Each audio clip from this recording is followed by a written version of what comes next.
UP जो 80 सीटें दे रहा है, इसमें 79 सीटें समाजवादी पार्टी, कांग्रेस, इंडिया गठबंधन जीत रहा है।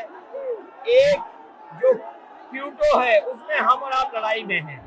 और इस बार क्यूटो नाम कैसे जापान वाला है ये क्यूटो, क्योंकि जो प्रधान सांसद हैं उन्हें सपना दिखाया था काशी के लोगों को कि दुनिया की सबसे बेहतर सिटी बनेगी क्यूटो। तो क्यूटो बनी नहीं बनी, काशी के लोग ये तय करेंगे और फिर वोट डालेंगे। तो इस बार मन मर्जी नहीं चलनी है, मन की बात नहीं चलेगी, हमारे आपकी बात और 140 करोड़ लोगों की बात और संविधान की बात होगी।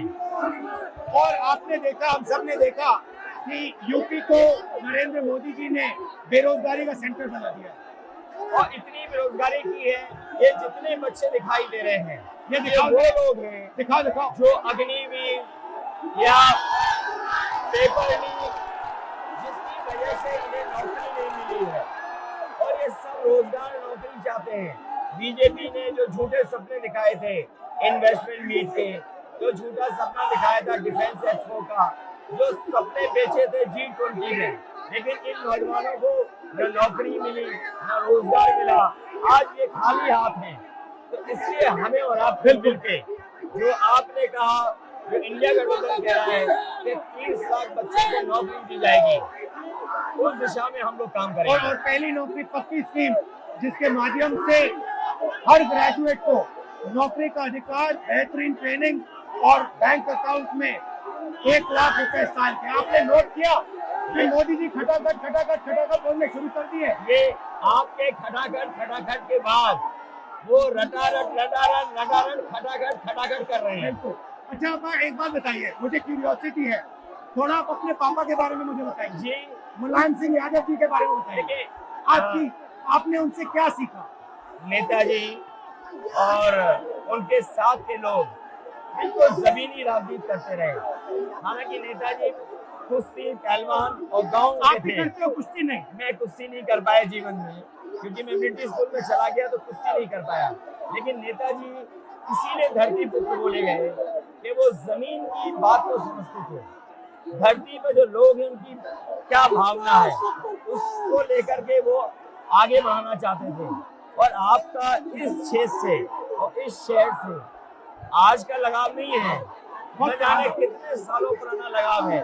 जो इमोशनल कनेक्ट आपका इस शहर और शहर से है, वो शायद और किसी राजनीतिक परिवार का नहीं होगा।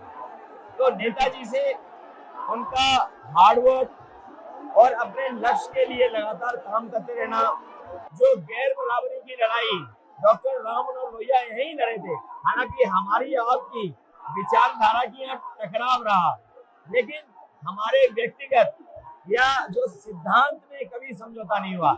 सिद्धांत को लेकर के हमने आपके साथ खड़े हुए और कई बार खड़े हुए, और आपकी भी पार्टी सिद्धांत से बहुत करीब रही समाजवादियों के। बट मुझे लगता है कि अब एक नई तरीके की पार्टनरशिप बन रही है, क्योंकि जो इस बार हमारा कोऑपरेशन है, शायद पहले ऐसा कोऑपरेशन नहीं हुआ, मतलब बिल्कुल सब जुड़ गए। सबसे अच्छा ये है कि जितना उन्होंने कहा 2 लड़कों की जोड़ी, उतना युवा आपसे, हमसे, इंडिया गठबंधन से और जुड़ गया। तो ये नेचुरल अलायंस है, और नेचुरल अलायंस इसलिए लोग महसूस कर रहे हैं कि वो चाहते हैं कि नौकरी और रोजगार मिले, नौकरी और रोजगार मिले। तो ये बड़ी भावना है कि हमसे आपसे ये यूथ कनेक्ट कर रहा है। सबसे बड़ी बात, महंगाई की चोट सबसे ज्यादा इन लड़कों को लगती है। हमारी थिंकिंग है और आपकी भी है कि ये जो 22-25 लोगों को नरेंद्र मोदी जी ने पूरा का पूरा धन पकड़ा है, उसको ठीक करने के लिए जो हमारे युवा हैं, माताएं बहनें हैं, उनको डायरेक्ट बैंक अकाउंट में पैसा देना। देखिए, ये जो लोगों के पास पैसा पहुंचने से जो अर्थव्यवस्था को लाभ मिलेगा, मैं समझता हूँ इनका भागी में बनेगा और देश की अर्थव्यवस्था ही बेहतर होगी। ये जरूरी स्कीम है कि इनके अकाउंट में पैसा पहुंचे, जिससे थोड़ा बहुत जीवन स्तर इनका भी अच्छा हो। नरेंद्र मोदी जी डिबेट से क्यों डरते हैं? क्योंकि वो सच का सामना नहीं करना है ना? चाहते। पूरा उनका झूठ का गुब्बारा है। वो बीजेपी और बीजेपी के लोग मन मर्जी से चलते हैं, अपनी मर्जी से चलते हैं, और उनको लगता है कि डिस्कशन की कोई जरूरत नहीं है क्योंकि वो सब कुछ जानते हैं। डेमोक्रेसी में जितना डिस्कशन होगा, जितने विचार एक दूसरे को हम सुनेंगे और एक दूसरे पे भरोसा करेंगे, उतना हमारा लोकतंत्र मजबूत होगा। ये बीजेपी के लोगों ने न केवल हमारी जान को खतरा पैदा किया है, बल्कि लोकतंत्र को भी और संविधान को भी खतरा पैदा कर रहे हैं।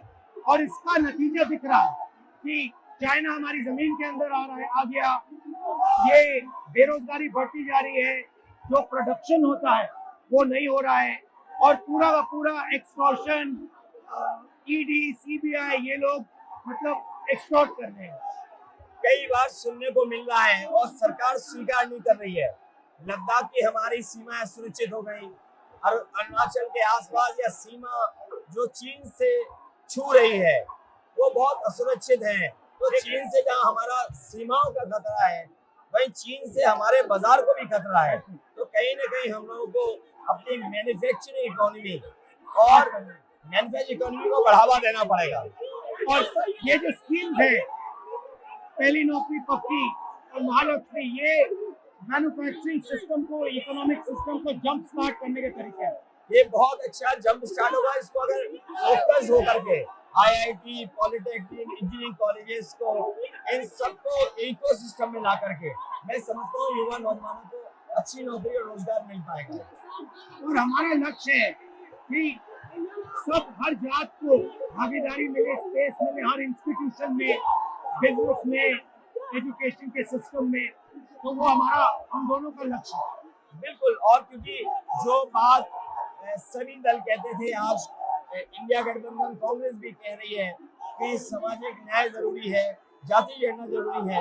देश के लिए ये बड़ी चीज है। जो दुनिया में अमेरिका है, यूरोप है, अपने उन लोगों के लिए जो पीछे छूट जाते हैं, उनके लिए कुछ काम करते हैं।